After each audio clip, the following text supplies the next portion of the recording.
19. Department of Transportation.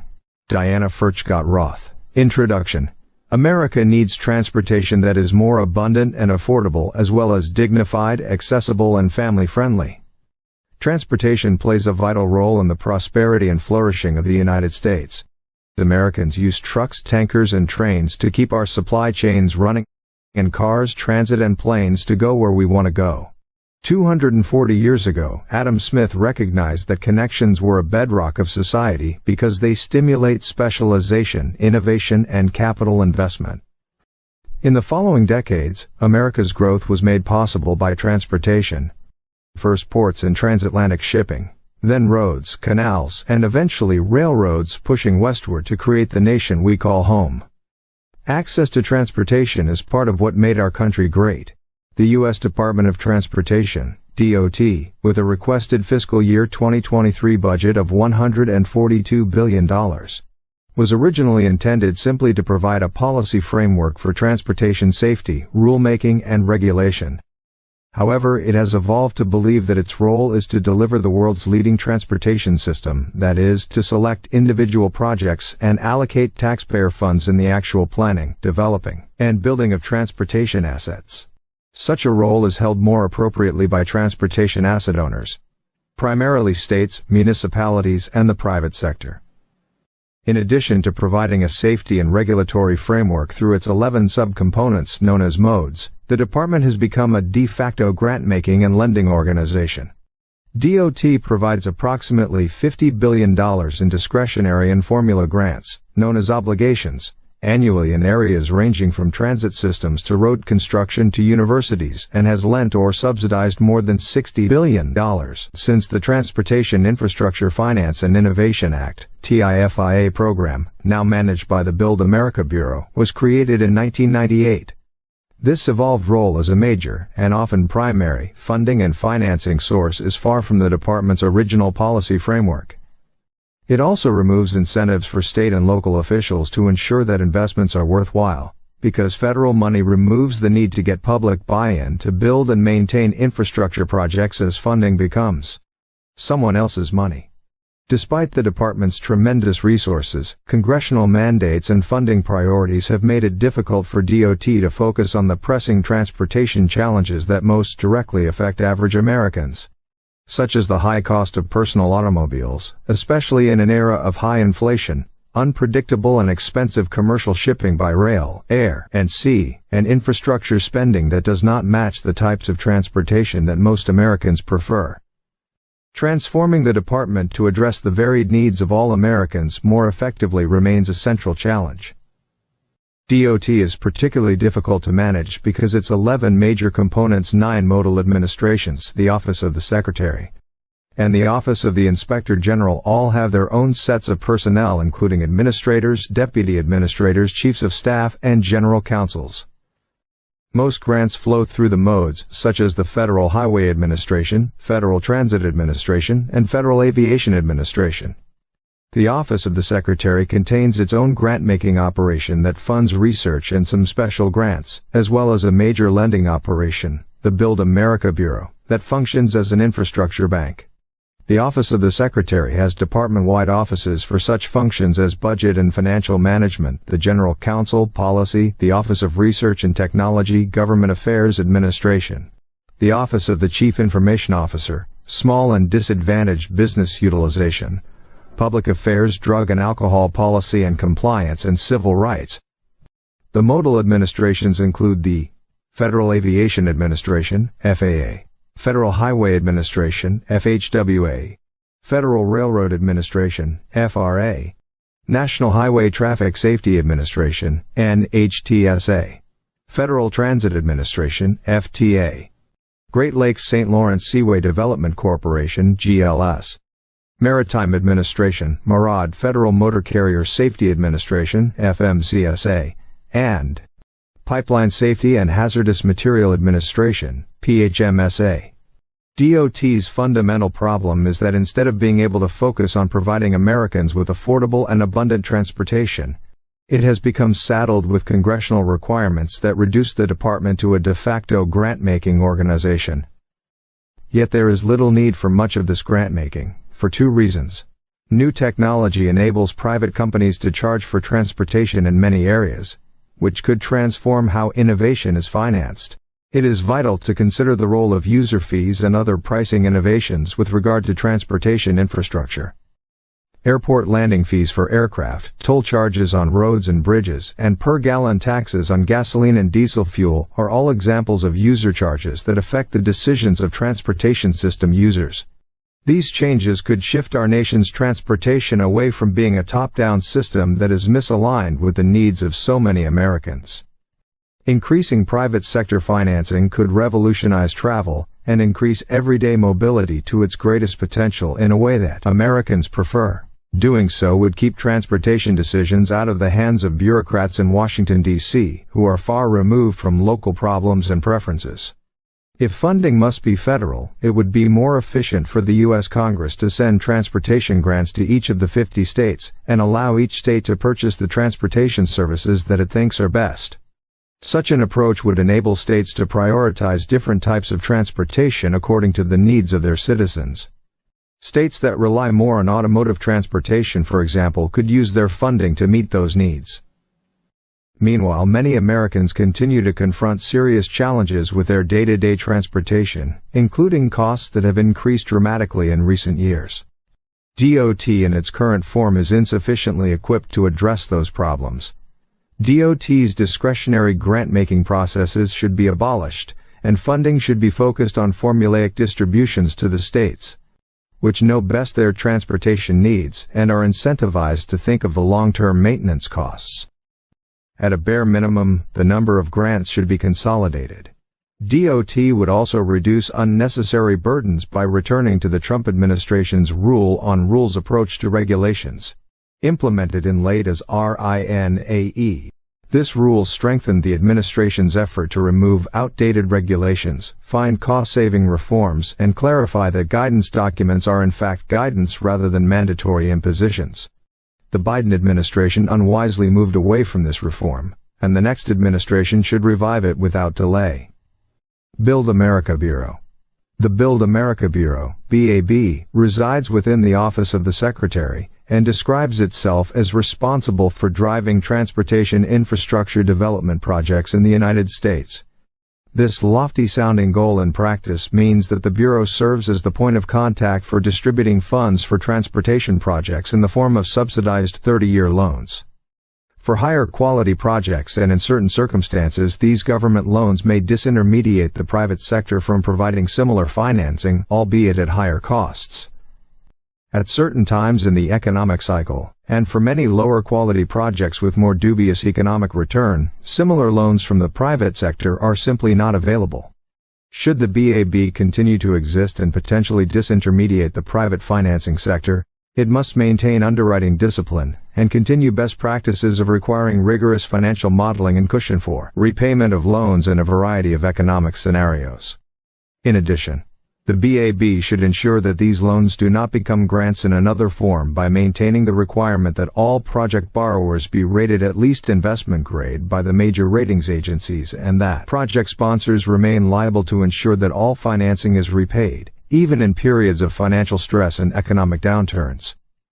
Project sponsors should be required to show that projects have positive economic value to taxpayers, and sponsors should guarantee that all federal financing will be repaid through properly structured loan terms, including a minimum equity commitment from all project sponsors. All projects should also be required to show repayment ability in various interest rate environments. And the BAB should ensure that long-term loans are structured appropriately with regard to the fixing of interest rates and hedging of interest rate risk on the part of the borrowers to avoid financial stress or default, driven solely by rising interest rates. Policymakers should maintain awareness and promote transparency regarding the continued existence of this loan program and whether private financiers are being disintermediated by the subsidized BAB lending that the private sector simply cannot match. A cost-benefit analysis of the federal government's potential replacement and disintermediation of the private financing sector regarding infrastructure loans, which is not currently performed, should be conducted on a regular basis. Public-private partnerships. Much infrastructure could be funded through public-private partnerships (P3s), a procurement method that uses private financing to construct infrastructure. In exchange for providing the financing, the private partner typically retains the right to operate the asset under requirements specified by the government in a contract called a concession agreement. In addition, the private partner is given the right either to collect fees from the users of the asset or to receive a periodic payment from the government conditioned on the asset's availability. If a highway is not open to traffic when it should be, for example, the government's payment to the private concessionaire is reduced. The best practice for a government that is interested in using a P3 to deliver a project is for the government first to perform a value for money study, which compares the costs and benefits of procuring the asset under a typical procurement against the costs and benefits of utilizing a P3. Since private equity is involved, the financing costs for P3s are higher, but they also are frequently more than offset by the private sector's ability to generate efficiencies and cost savings in the design, construction, maintenance, and operation of the asset. If the value for money study finds that the efficiencies of a P3 and the value of risk shifted to the private sector exceed the additional financing costs, then utilizing a P3 is good public policy because Americans have better infrastructure at a lower cost.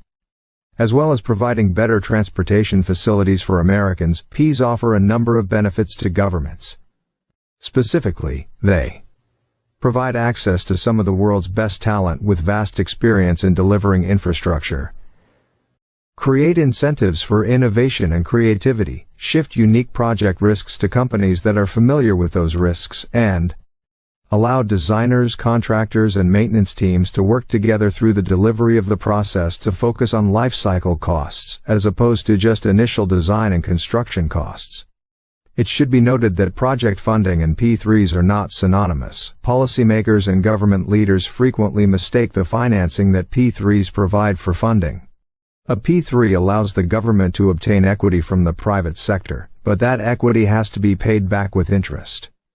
Like a loan, a P3 can be used to accelerate revenues and provide needed capital to help pay the upfront costs of a project, but also like a loan, the private P3 investors must be paid back for investors to realize a financial return. Some mistakenly think that using a P3 would allow a road or bridge to be delivered without increases in tolls or taxes. It is important to remember that all funding for governmental infrastructure comes from either taxes or user fees.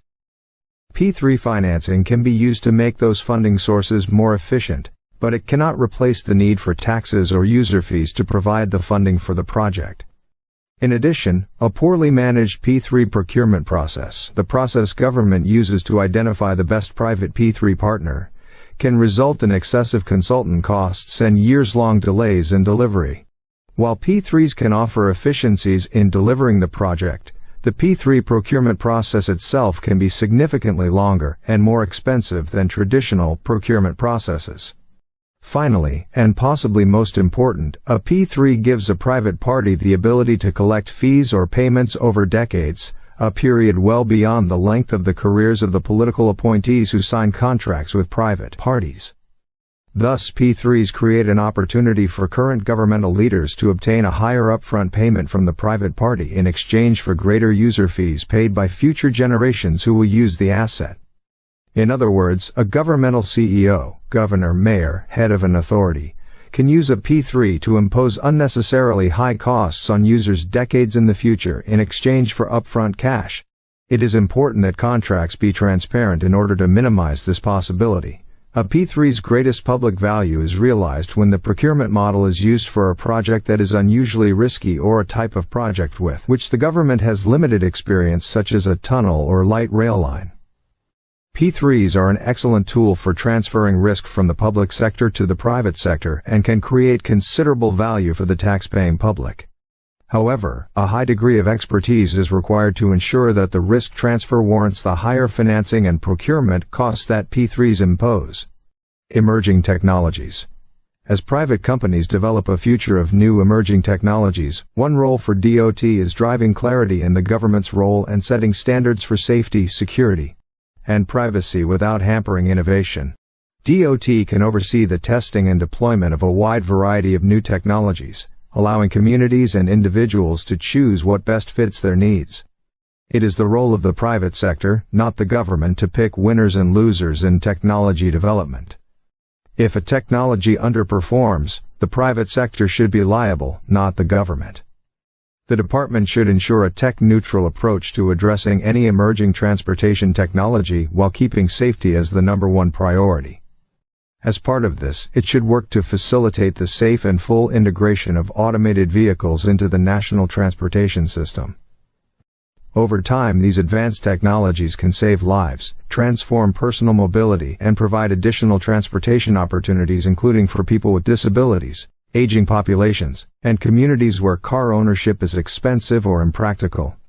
NHTSA's and FMCSA's current regulations were written before the advent of automated vehicles and driving systems. Both operating administrations have issued advance notices of proposed rulemakings, ANPRMs, that begin the process of updating their regulations to reflect this new technology. However, these regulations have stalled under the Biden administration, which has chosen to use the department's tools to get people to take transit and drive electric vehicles, instead of helping people to choose the transportation options that suit them best.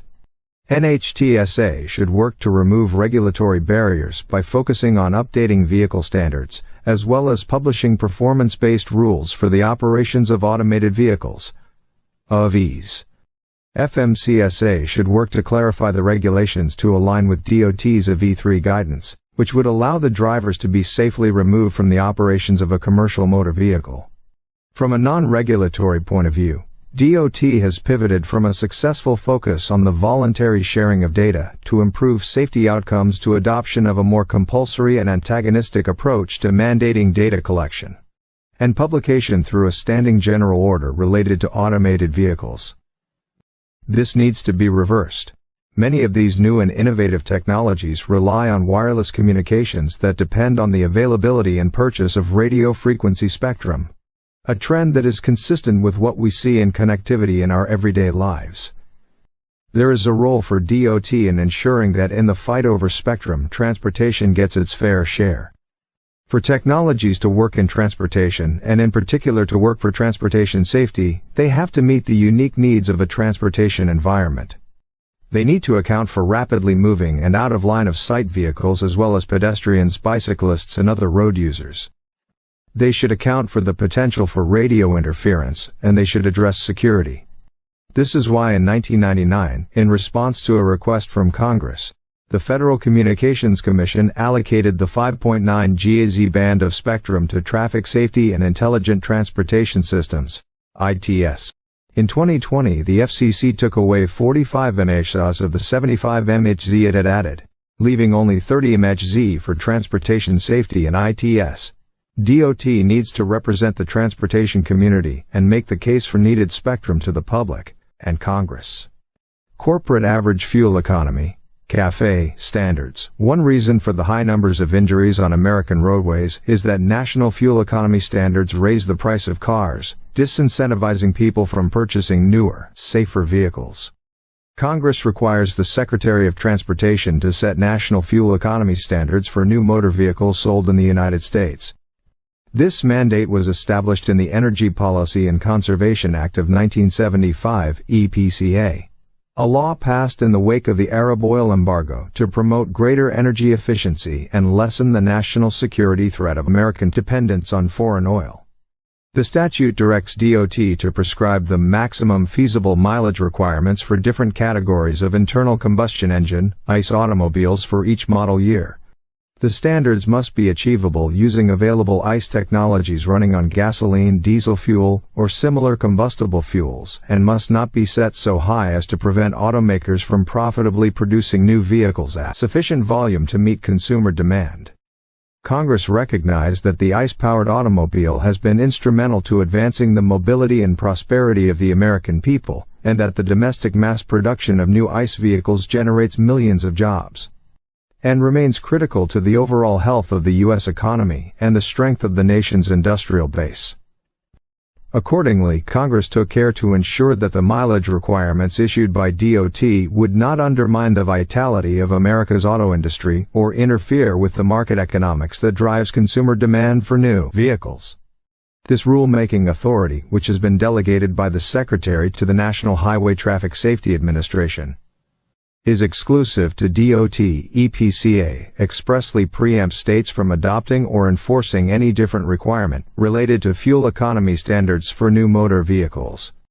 While the statute instructs DOT to consult with the Department of Energy and the Environmental Protection Agency, EPA, in formulating its standards, no other federal agency, including EPA, has clear authority to set fuel economy requirements in place of NHTSA. The Clean Air Act gives EPA general authority to establish emissions limits for new motor vehicles for air pollutants that are found to pose a danger to humans. However, there is no reason to believe Congress ever contemplated that EPA's authority to address automotive air pollution might be used to displace or supersede NHTSA's fuel economy mandate under EPCA. Congress chose to assign the power to set fuel economy standards to DOT rather than EPA.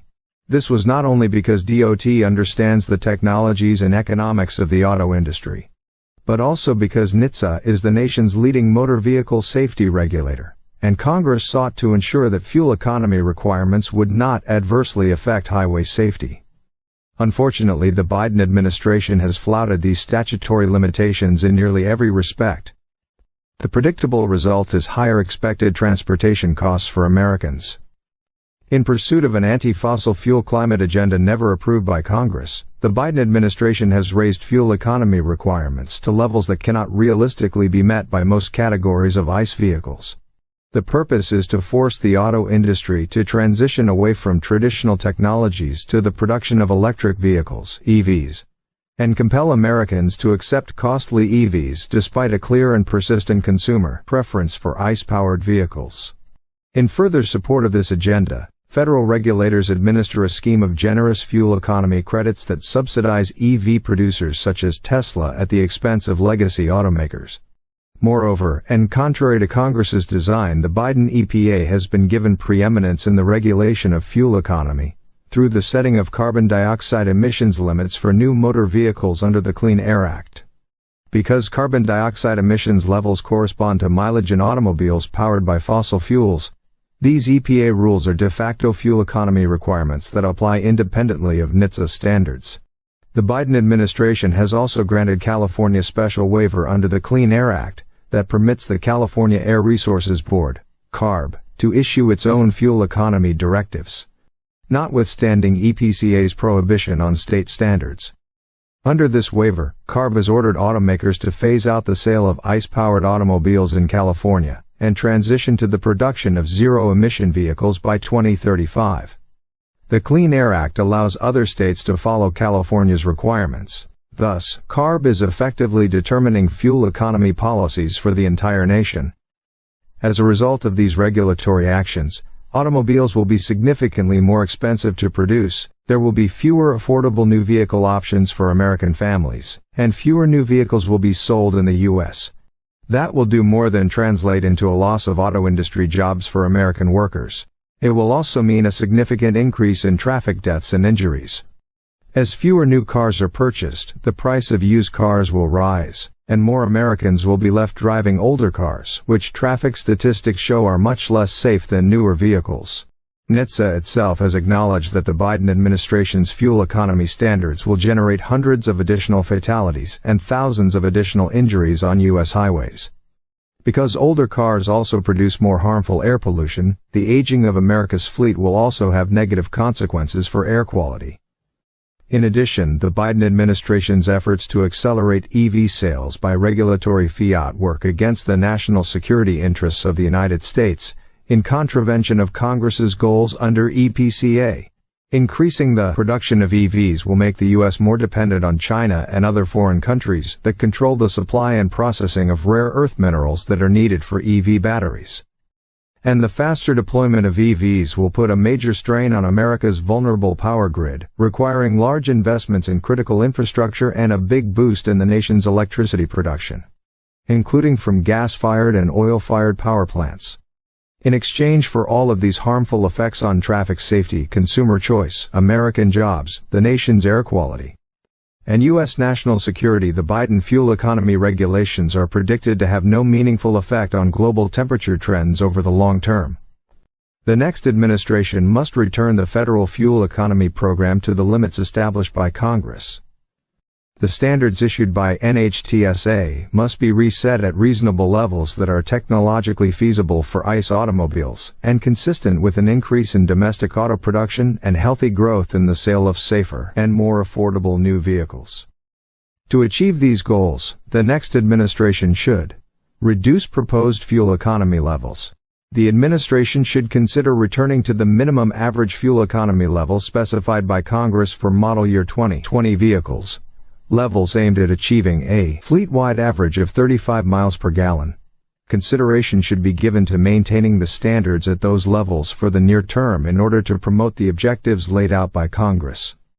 Ensure that DOT again exercises priority in the setting of fuel economy standards. Any EPA limits on carbon dioxide emissions, even if authorized under the Clean Air Act, must support and work in harmony with DOT standards and must not override them or usurp DOT's regulatory role under EPCA. For example, EPA could regulate air conditioning systems and leave engine standards to DOT. Revoke the special waiver granted to California by the Biden administration. California has no valid basis under the Clean Air Act to claim an extraordinary or unique air quality impact from carbon dioxide emissions. And EPCA is clear that under no circumstances may a state agency regulate fuel economy in place of DOT. The federal government should therefore exercise its preemptive authority over CARB and take all steps necessary to invalidate any inconsistent fuel economy requirements imposed by CARB, including its ban on sales of internal combustion engines. Federal Highway Administration. The Federal Highway Administration (FHWA) has jurisdiction over the interstate highway system, which is vital for the transportation of goods and people throughout the country. The FHWA, in conjunction with state DOTs, works to ensure the quality and safety of highways and bridges. However, over the course of decades, presidential administrations and Congress have caused the FHWA to go beyond its original mission. The variety of infrastructure projects now eligible for funding through the FHWA include ferryboat terminals, hiking trails, bicycle lanes, and local sidewalks. In many cases, such projects should be the sole responsibility of local or state governments, not dependent on FHWA funding. For local projects, federal involvement adds red tape and bureaucratic delays rather than value. The Biden administration has broadened the FHWA's scope by emphasizing the priorities of progressive activists instead of pursuing practical goals. These policies include a focus on equity, a nebulous concept that in practice means awarding grants to favored identity groups, as well as imposing obligations on states concerning carbon dioxide emissions from highway traffic areas not encompassed within FHWA's statutory authorities. Furthermore, the Biden administration's embrace of the Vision Zero approach to safety often means actively seeking congestion for automobiles to reduce speeds. Finally, the administration has sought to use a guidance memo to impose policies not enacted by Congress, most notably to make it harder for growing states to expand highway capacity. Instead, the next administration should seek to refocus the FHWA on maintaining and improving the highway system. Remove or reform rules and regulations that hamper state governments. Reduce the amount of federal involvement in local infrastructure decisions. Aviation. Americans value the ability to travel safely and inexpensively by air. In the United States, the private sector has developed the world's safest, most effective passenger and cargo air transport networks. Current policies threaten to undo that legacy and to strangle the development of new technologies such as drones and advanced air mobility, including small aircraft to serve as air taxis or to conduct quiet vertical flights. Starting in the 1970s, deregulation and increased competition turned air travel from a luxury to an affordable travel option enjoyed by most Americans. The United States has 4 major airlines, each with roughly 20% of the domestic market. They compete with each other over the vast majority of routes. Several smaller carriers provide additional competition and other options for travelers. The current administration's policies are self-contradictory. In order to placate specific labor groups, The Biden administration not only opposes the growth of the major airlines, which would reduce the price of air travel, but also opposes measures such as low-fare foreign competition and joint ventures of smaller U.S. carriers that would increase competition. Another problematic area is aviation consumer protection. Congress has authorized DOT to prohibit specific unfair and deceptive practices in the airline industry, after undertaking a hearing process authority exercised by the Office of Aviation Consumer Protection within the General Counsel's office. Beginning with the Obama administration, this authority has been used to justify broad new regulations in the name of achieving fair competition that would impose burdensome disclosure mandates and other costly requirements, without a sufficient process for gathering supporting evidence. The Trump administration reformed the process for issuing such unfair and deceptive practices rules, but the Biden administration promptly reversed those reforms. A new administration should restore them. In general, the next administration should focus its efforts on making air travel more affordable and abundant, increasing safety, increasing competition to benefit the flying public, and removing obstacles to the rapid deployment of emerging aviation technologies that hold the promise of improved safety, competition, opportunity, and growth. To achieve a more level playing field and increase options for the traveling public, the next administration should publicly indicate that a new administration would support joint venture efforts by smaller carriers, for example, JetBlue and Spirit, to achieve scale necessary to reduce costs and compete more effectively with the larger carriers. Review foreign ownership and control limitations and, if necessary, work with Congress to change existing statutes. Worldwide investors are providing access to capital to foreign airlines for innovations and new equipment purchases that U.S. airlines cannot match. The U.S. should use the Committee on Foreign Investment in the United States (CFI-US) process to keep out nefarious foreign actors, while allowing investment from investors in designated like-minded countries so long as U.S.-based investors maintain plurality ownership. Establish a new entry initiative that commits the federal government to approving or rejecting the applications of new air carriers within 12 months.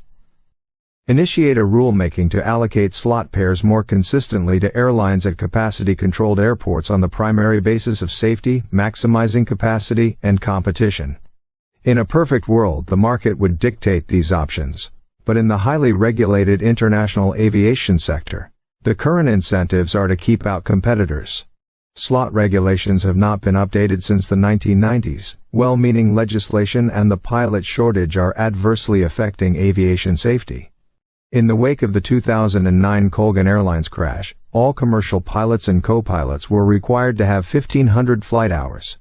Today, facing a pilot shortage, larger and safer twin-engine planes with 2 pilots are being phased out of service at smaller airports and replaced by single-engine planes that have only 1 pilot. This trend could be reversed if co-pilots were required to have fewer flight hours or could count certified simulator training. Federal subsidies are also distorting the commercial market. The Essential Air Service (EAS) program subsidizes flights to 200 small airports that are not otherwise commercially viable. The program was established in the 1970s as a temporary measure to cushion deregulation. It has since been made permanent. Finally, ending the program would free hundreds of pilots to serve larger markets with more passengers. A new administration could reform regulations to encourage airports in lower-served areas of the nation.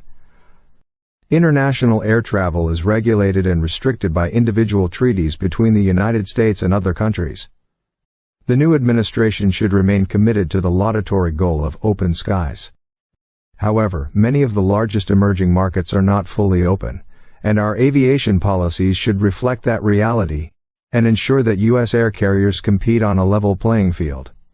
Specifically, so long as U.S. carriers are not able to fly over Russian airspace, the U.S. should not allow foreign carriers serving markets in East Asia and South Asia to enjoy a competitive advantage by continuing to allow them to fly to the U.S. China has failed to put in place several of the policies to which it has already agreed. The U.S. should not offer additional negotiations until the Chinese implement the agreements they have already signed. The current administration's policies in several areas that affect aviation and limit America's future opportunities for growth are internally inconsistent. In addition to a new entry initiative, the new administration should establish an interagency clearinghouse to drive consistent policies across the government on spectrum, drones, and advanced air mobility. Federal Aviation Administration, with a budget of $18.6 billion requested for FY 2023 and an international regulatory footprint, the Federal Aviation Administration, FAA, is DOT's most visible mode. It needs reform. Air traffic control, ATC operations account for 2/3 of FAA's budget, and the Air Traffic Organization, ATO, is far behind its counterparts in Australia, Canada, and Western Europe in implementing 21st-century technology. The FAA's primary mission is ATC. Its two smaller functions are distributing federal airport grants and regulating all aspects of aviation safety. The FAA was once considered the world's best government aviation agency. Those days are long past. In the more than 5 decades since 1958, when the Federal Aviation Agency, precursor to the Federal Aviation Administration, was formed, there have been notable developments in air traffic control technology, aircraft avionics, and engine reliability.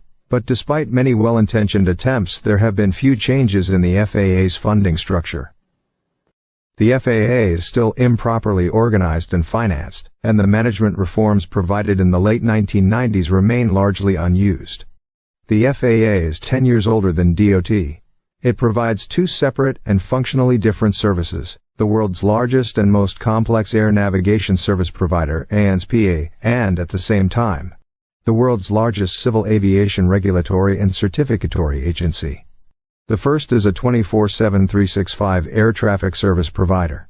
The second is an inherently governmental organization responsible for ensuring that aerospace operators, vehicles, airports, and ANSPs are properly certified and follow all FAA regulations. These two different organizations ought to run separately. The FAA is the only modern civil aviation authority, CAA, in the world that does not assess fees for its services. Its funding structure, subject to the annual appropriations process, stifles efficiency and innovation, and the FAA does not innovate well. It spends too much time and money on research and development, R&D, and is not very good at either one. It should get out of the R&D business and focus on testing, evaluating, and certifying private sector innovation much more quickly than it does today. The FAA workforce needs to modernize. The agency needs safety and certification experts, not professional airframe and powerplant mechanics, ANPs. It needs to hire people trained to oversee mechanics, engineers, and pilots. It is time to consider promoting the FAA's top executive team from within, and requiring strict professional requirements for its top appointees. Organizations such as the FAA, whose sole responsibility is public safety, should be fully auditable and led by experts in their field or industry with oversight from DOT leadership. For 60 years, the FAA was the global leader in aerospace, from general aviation to commercial space, but the U.S. lead has vanished. The FAA's overly bureaucratic, legalistic, Byzantine, and more recently hyper-politicized way of processing regulations, adopting innovation, publishing rules, and procuring new technologies has been eclipsed by foreign CAAs and ANSPs that are eagerly certifying drones and creating environments in which new technologies and new entrants such as air taxis can thrive. To regain America's global leadership in aviation, the next administration should separate the FAA from DOT, or, at a minimum, separate the ATO from the FAA. Completely restructure the FAA's funding system so that the nation's aviation system is not held prisoner to annual appropriations or used as a political football to solve non-aviation problems. Require the FAA to operate more like a business. The FAA has not made good use of the unique authority it has been given in areas like personnel and acquisition. In Europe, conventional control towers are being replaced by digital remote towers with high-resolution cameras and other sensors on tall structures and at points adjoining runways. In Germany and Scandinavia, as many as 15 small airports can be controlled from one remote tower center. The FAA has yet to certify a single digital remote tower. Text messaging between controllers and pilots is widespread over the oceans. The ATO began to implement what is now called Datacom in 2002 but suspended the project in 2003. This was restarted at airport control towers in 2016. but as of October 2022, it was available in only 7 of the 20 high-altitude control centers. Current technology enables flights to be managed anywhere from anywhere, but the ATO resists consolidating its 20 aging centers into a much smaller number and lacks the funds to consolidate them. The FAA as regulator and the ATO as traffic manager have no plans in place to handle millions of drones and other emerging technologies such as electric vertical takeoff and landing (eVTOL) aircraft. These shortcomings have been documented over many decades by the Government Accountability Office and DOT Inspector General. One peer-reviewed study for the Hudson Institute by scholar Robert Poole identified the ATO's underlying problems as including an overly cautious culture, a growing lack of technological and managerial expertise, the inability to finance major capital projects with revenue bonds, and overdependence on aerospace defense contractors. All of these problems are interrelated. Because of the ATO's lack of top-notch engineers and program managers, it has become dependent on aerospace contractors, unlike counterparts in Canada and the United Kingdom.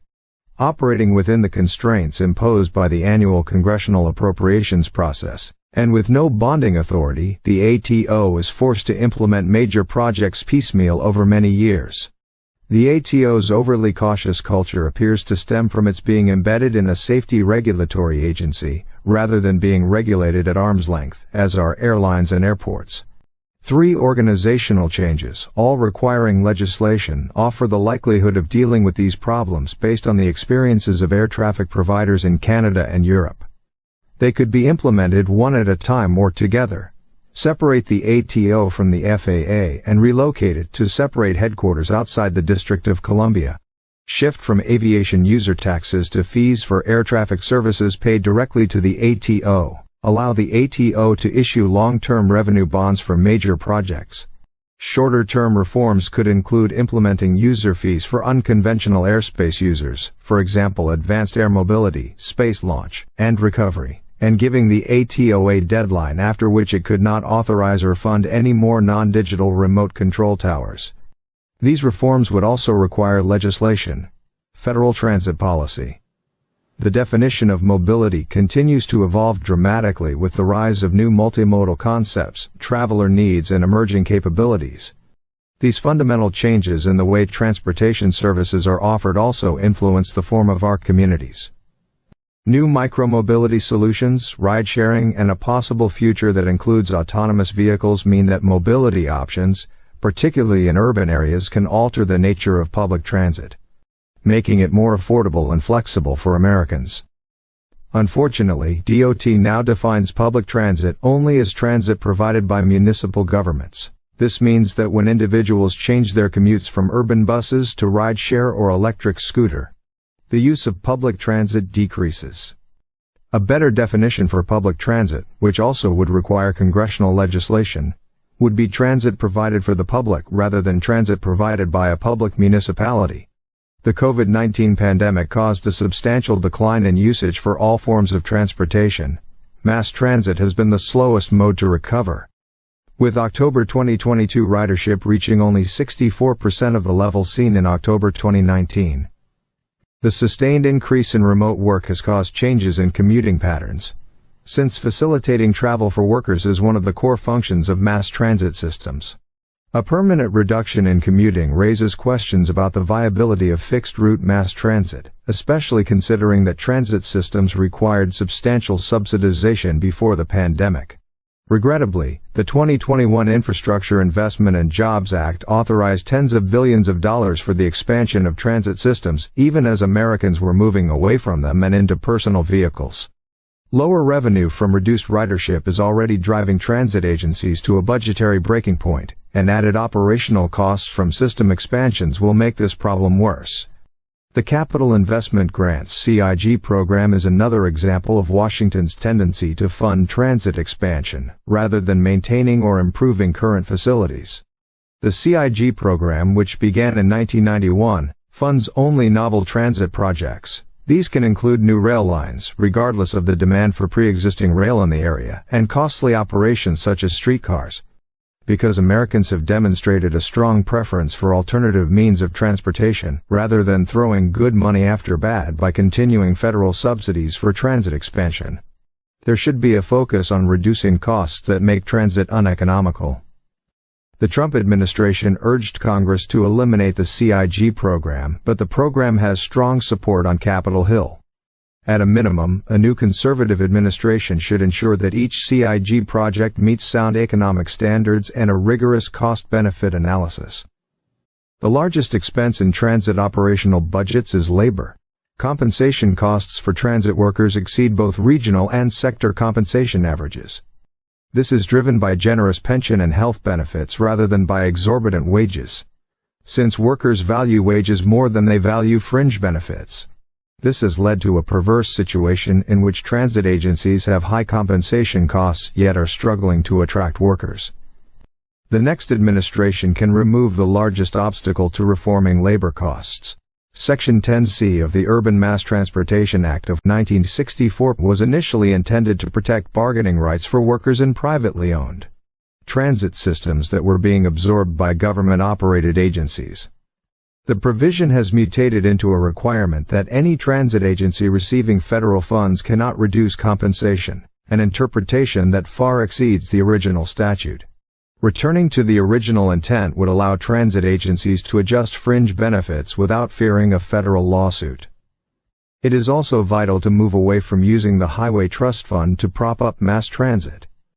The fund was driven into insolvency and repeated bailouts through decades of transfers to transit without any increase in transit usage to show for it. With the federal government facing mounting debt, the best course of action would be to remove federal subsidies for transit spending, allowing states and localities to decide whether mass transit is a good investment for them. Federal Railroad Policy. The Federal Railroad Administration (FRA) is making decisions based on political considerations that are at variance with its safety mission. Instead of basing regulatory decisions on the costs and benefits of the available alternatives, FRA is promoting actions that favor the status quo and inhibit the use of technology to improve railroad safety. FRA should be making decisions based on objective evidence of the most cost-effective way to accomplish the agency's safety goals.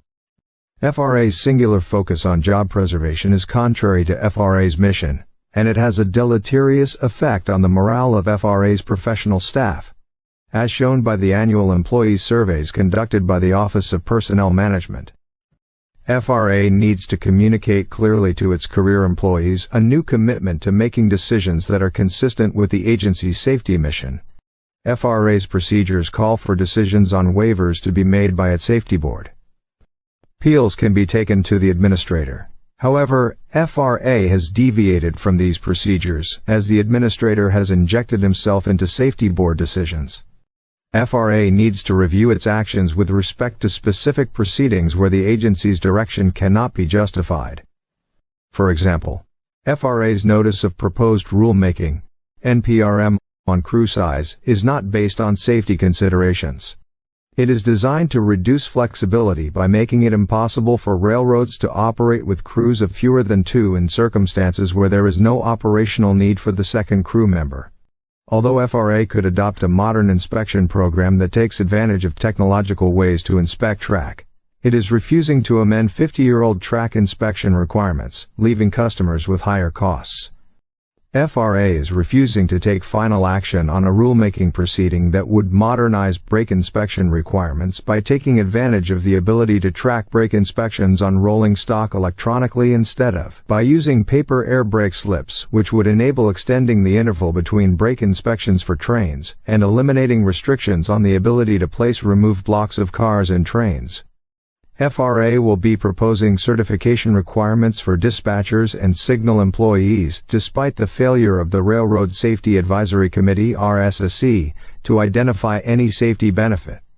FRA is planning to propose emergency escape breathing apparatus requirements for train crews, even though FRA staff long ago concluded that the costs of these requirements would far outweigh their very minimal benefits.